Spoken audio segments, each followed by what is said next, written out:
of social dialogue in Zimbabwe. I'm sure you're all aware of the background to say that social dialogue started way back. It didn't start in 2019, it started way back when the three legs of this pot were standing to try and put the macroeconomic fundamentals in place, including the labor law reforms. I want to take you maybe to the process of the dialogue that we had on the formulation of, for example, our main legislation, Labor Administration, the Labor Act. It started way back before, where parties were just respecting each other to say that we need to sit, engage, and come up with our own instruments. And this process then ended up with us going to Kadoma, I think 1997, thereabout, if I'm not mistaken, where we had the Kadoma Declaration, the one that you see there, towards a shared national economic and social vision. Right, it's one of the benefits of that unlegislated social dialogue. Then all that time from Kadoma Declaration, we're working on the principles of tripartism, which then resulted in us having the Tripartite Act, the one that was promulgated recently or in 2019. So by way of the operations, I think my perceptions are that this social dialogue, anyway, I was moving to challenges now. I think I'll just stop there with this general overview of where we came from and where we are.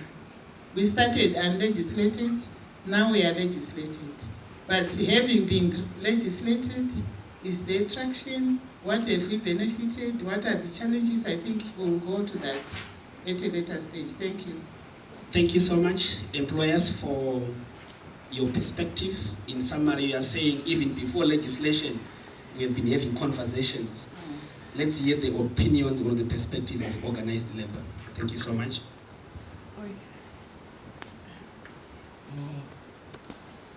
Thank you very much.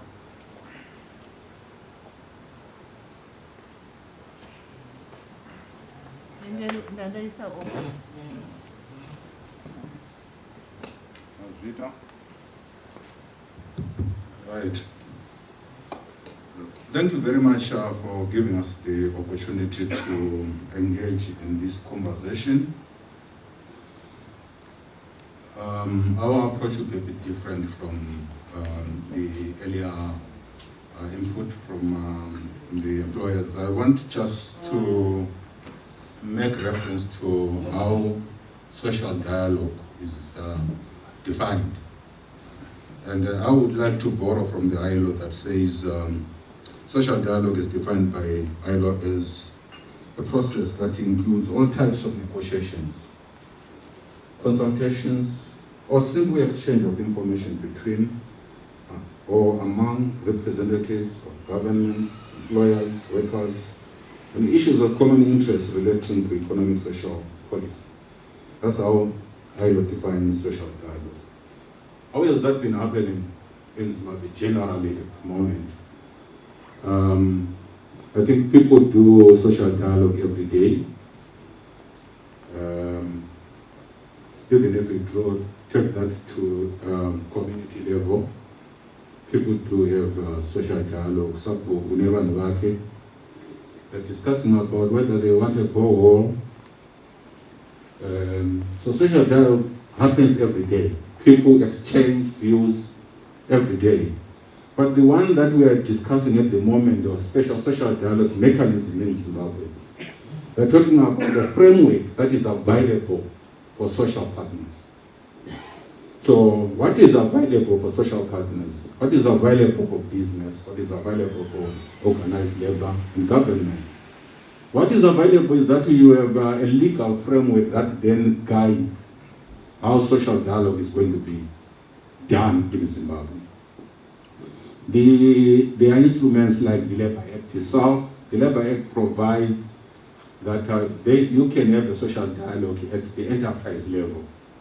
And that process sometimes is called negotiations, or it produces what they call collective bargaining agreements.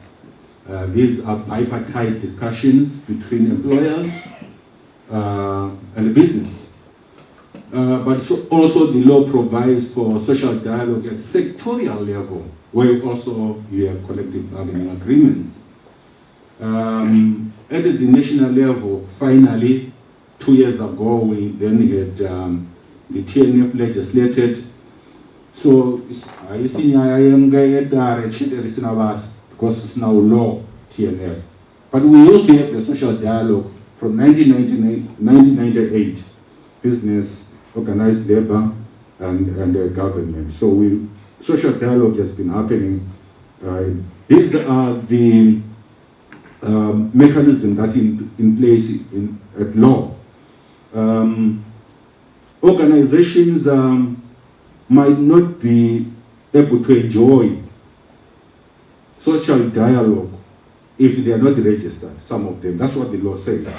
For instance, if you are a trade union and you are not registered, you might not benefit from recognized collective bargaining processes. So our general view is that we have a sound framework in place at the moment. So we can have social dialogue at the enterprise level, where we look at particular enterprise situation. You can have social dialogue at the sector level. We can now have social dialogue at the national level. And that's what is happening at the TNF. So this is our general overview, that the framework is there for us to be able to exercise this right. Social dialogue is available. We can exchange notes. We can exchange views. We might not be in agreement with everything that we discuss at the moment between us, government, and the business, but the framework to engage is available. Thank you. Thank you. I do have my colleague also who wants to chip in. I'm not going to put much, but I think you've actually put it to the nail on the issue of mechanisms and the running of the TNF, which we now have. But the other overthought that we need also to demystify, because the question will be then, if all these things are there, what has been happening, what is happening, and we need to understand eye to eye. The framework is there, constituencies are there. What we now need is a serious introspect, given that TNF is now a legal framework. With the assistance that we have been getting from ILO, that cannot be just be money put for wastage. They also need to see good examples that will assist other countries or other institutions. What we need to do now is, as organized labor, is to shun completely some innuendos that might be brought on play in the TNF, which will be primized on political persuasions or what have you. And to government, I think there is also need for them to make sure that these bureaucratic tendencies of making sure that there is smooth flow running of the TNF is totally stopped. And I mean bureaucratic tendencies and channels that are at ministerial level, political level. We need serious political commitment. And when I mean political commitment, because TNF will and shall always be superintended by the labor minister, those other colleagues that comes at the level of ministers to come and try and show your power or your intellectual prowess I don't think it will serve any purpose in the TNF, and that should be stopped. And I am saying this because other ministries are here. You don't bring here in this platform your professorship or your what. Here you come as an equal partner to make sure that we have got equal responsibility on a shared economic development. I so submit. Thank you. Points noted. In summary, Organized Labor is saying we have a framework for social dialogue which is inclusive from enterprise, sectoral and national level. And the last submission is that the functionality of TNF is possibly a point to note going forward in summary. Let's hear the perspective of government. Thank you. Thank you so much. I will not repeat what my colleagues have already shared with the meeting. But I'm looking back at 1980 when we attained independence as socialist state. And I remember, I think I was in grade 6, 7. Workers' Day as a national event led by government. And I remember when I was doing my first degree at university, that all the labor laws in this country were skewed in favor of the workers, and I think the employers here can confirm that. But over the years, we began to adopt capitalist tendencies as a country because that was the way to go. Soviet Union, which was very socialist, and even China adopted capitalist business-minded laws in their countries. And this is when we began to see labor and government drifting apart.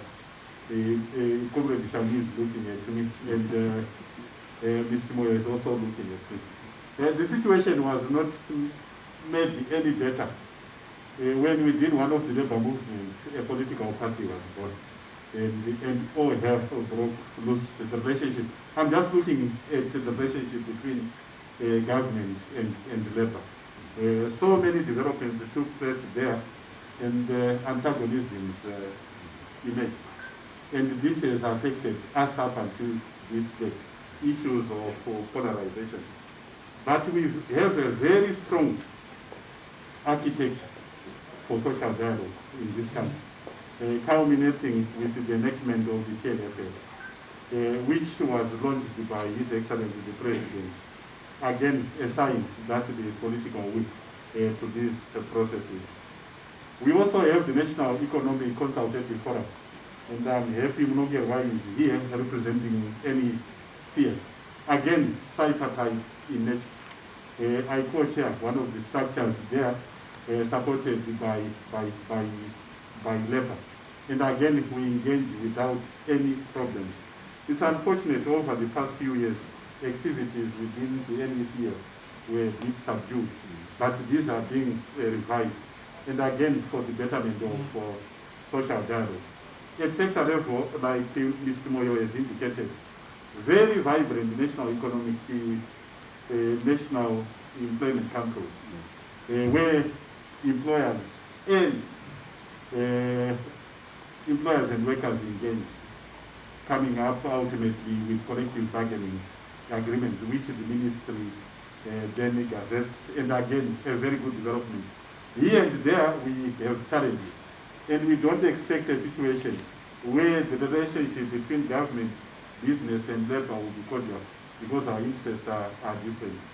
But we try to discuss, negotiate, and reach a compromise. At enterprise level, across this country, works councils are functional. Very, very functional. And where they are not functional, the ministry will act as police enforcer to make sure that these are established. I'm also looking at institutions like NAS, where it is a tripartite arrangement.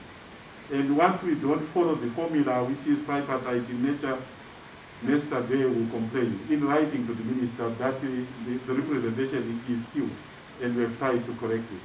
Same applies to the labor side. Very few problems from that sector. But we work very well, even at NASA level. I'm also looking at the Zimbabwe Occupational Health and Safety Council. Very tripartite in nature. And we are here during the course of this week to launch the OSH policy. And we have developed the OSH bill, and with the team in Nyanga over the weekend, peer review of the OSH, ready to go to cabinet. Again, to strengthen the instrument that makes our relationship legislative. Mrs. Mukwehwa talked about MCOS, she talked about the labor bill. I don't know how many years, Mr. Gorima, but we were negotiating over the years until we reached a compromise. So in terms of architecture, we seem to be doing very well. We also have the salaries and the wages and salaries advisory council. Again, it's very functional, where we determine domestic worker salaries, and we again trying to improve the processes so that we don't lengthen the time that it takes for government to approve the recommendations coming from this council. And recently we have re-established the Labour Advisory Council, again tripartite in nature. And finally, I also want to look at the loose arrangement that was there in the past. I remember when I joined the ministry, people were pushing for a legislated framework, which we now have. We have had problems, yes, but I'm happy that the law is there and the supportive legislation is also being concluded. So in terms of architecture, we are okay. And as far as our relationship is concerned, to me it's not an issue. As long as we are able to sit in one room and discuss, I think there is sanity in the area of our social dialogue. I'll proceed later, but in terms of us having the necessary architecture for us to engage, we stand far ahead of many countries, because in other countries these instruments are not in place, and we continue to talk as partners. Thank you. Yes. Thank you so much. PS, the perspective of government is that we've got a very strong architecture, which is enabled through legislation. However, he also highlighted a pertinent point to say the existence of that architecture is not insulated from other dynamics, which include the polarization, which obviously has got various explanations attached to it. It has been taken note of, and I hope by the end of this retreat we should be able to formulate appropriate strategic priorities to deal with these issues. Let's move on to